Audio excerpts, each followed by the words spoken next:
With the disruption, the economies of the 8 remaining Big 12 members are jeopardized, particularly the 3 universities in the state of Texas. The Perryman report details the extensively negative financial impact that this departure will have, but it does not seek to detail the points that others will make today regarding student recruitment, bond ratings, long-range planning, research funding, the innate codependencies that are present in college athletics conferences extend far beyond the playing fields. Mutual commitments are made that rely on years and decades of history and relationships, with many millions of dollars in the balance for these 3 schools. Notwithstanding the obvious breach of trust, the universities of Oklahoma and the University of Texas at Austin have violated the very bylaws they helped to construct. With the approval of our board, the remaining 8 members, I notified both institutions of what I believe to be that violation. Both of them have participated in the development and codification of conference bylaws, including sections regarding membership commitments, notices of intent to withdraw, and provisions describing how any such withdrawal might take place.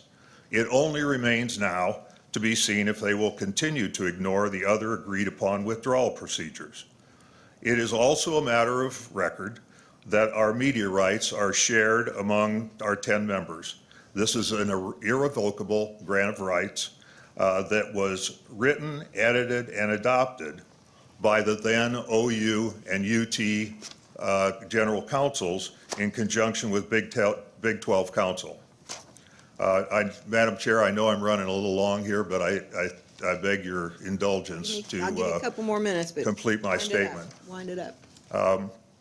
So knowing what they have said about their adherence to the grant of rights and seeing what has happened with the remaining elements of the departure, one can understand our skepticism about the sincerity of their now stated intentions to play with us and participate through 24-25.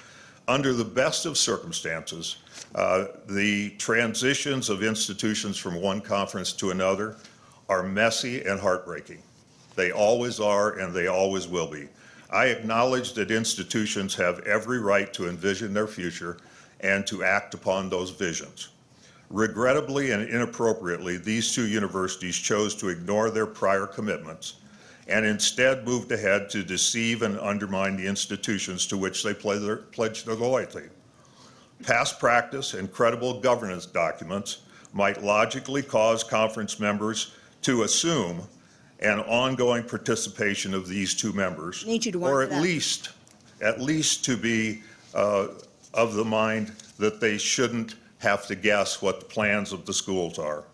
Had a leak of information not occurred on July 21st, 2020, the University of Oklahoma and the University of Texas at Austin would still have access to proprietary information within the Big 12 Conference and would still be participating in our meetings, fully aware that they were going to leave. Thank you. Thank you. I'm sure some of the rest of what you were going to say is probably going to come to light as questions are asked. And my full statement, Madam Chair, is submitted for the record. Thank you. And we'll make sure all members